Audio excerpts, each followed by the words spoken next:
Hi, I'm Trump. So, Trump, what does it take to be a professional Hearthstone player? I mean, what it takes is a lot of practice, a lot of research. Some people focus on the analytical side. Some people focus on just the practice side to get the maximum logistics value out, to practice the deck a lot. The best player in the world is going to be someone who does both. So how did you get into esports and pro gaming? I've always been competitive when it comes to gaming.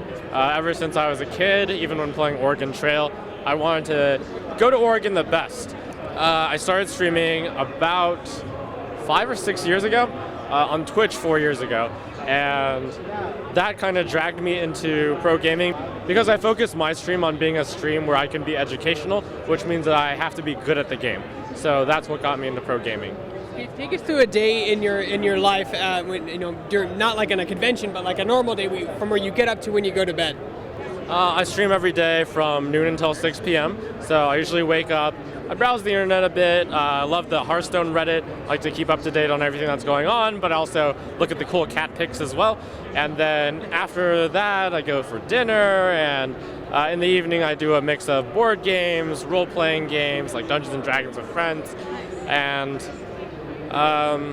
let's see, when I am in the competitive Hearthstone scene, I sometimes stay up until 4 a.m. really reviewing a lot of tournament games and just number crunching the win rate of every single deck.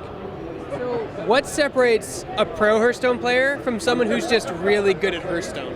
In my opinion, and this may be not seen in some Hearthstone players, it takes a certain type of humility to know that even though Hearthstone is seen sometimes as a game of luck, that you can maximize the percentages. So you always have to be critical of yourself. I think it's important to not think of yourself as a good player, because then you're always thinking, okay, I'm not losing because of luck, I'm losing because I made a bad play. I didn't make it to the BlizzCon top 8, I made it to top 16.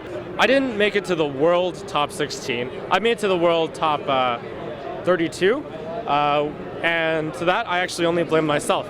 Even though some may have seen the fantastic series of top decks that led to my defeat, I actually took a situation where I had a 95% chance to win, I dragged it down to a 75% chance, and then I lost. So you always have to keep your eye on where to improve, how to improve, and just stay humble. See the better play that you can make. There's a lot of hidden plays out there in Hearthstone. A lot of professionals came from a heavy Magic the Gathering background. Did you play Magic the Gathering at all? I did play Magic the Gathering for a number of years, maybe somewhere between 5 and 10. I can only give such a big timeline because I was off and on, and I started with the card game, the physical card game. I played a lot of Magic Online. In Magic Online, you fit in a lot more games. So yeah, that background helped me out a lot.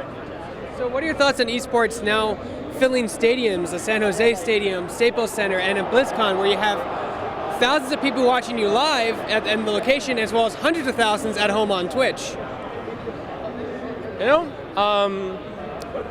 can give two types of answers to that. I'll give both. So one, it's a really exciting time that everyone's tuning in, and I was at the Hearthstone stage at BlizzCon, and I was actually sitting up on the pub area, and I got to live a little vicariously, kind of think about what would happen if I were the one sitting in that seat in the finals. That was pretty awesome.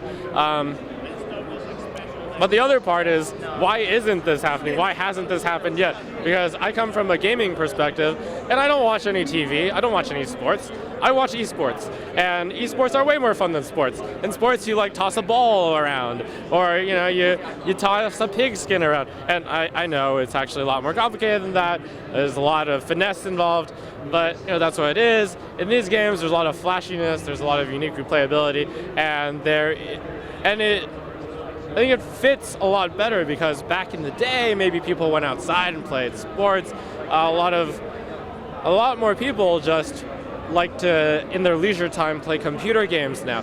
And you want to watch what you can relate to. So the fact that these stadiums are being built, it is to meet demand, and demand is only going to go up. So I'm very optimistic.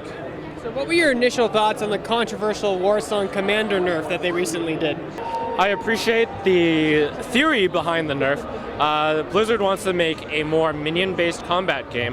That makes sense because when you have minion combat, The game is supposedly more interactive. You get more choices on what to do every single turn. Do I attack this minion? Do I attack that minion? Versus just having nothing on the board and then killing your opponent with a 30 damage, 60 damage combo from your hand.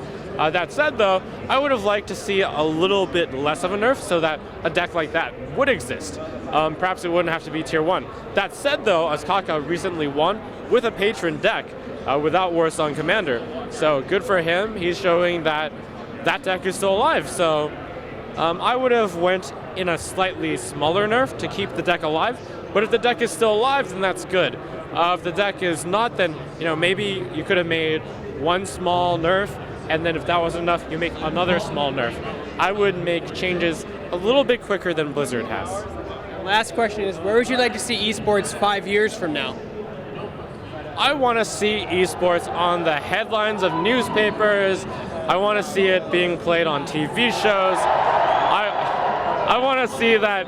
I want to hear that crowd that you're hearing every so often in the background. Right there, right there. That's what it's all about. So I want to see it bigger. I want the Twitch viewer count or whatever broadcasting system it's on to be in the higher hundreds of thousands, maybe even a million. So that's what I want to see in a few years.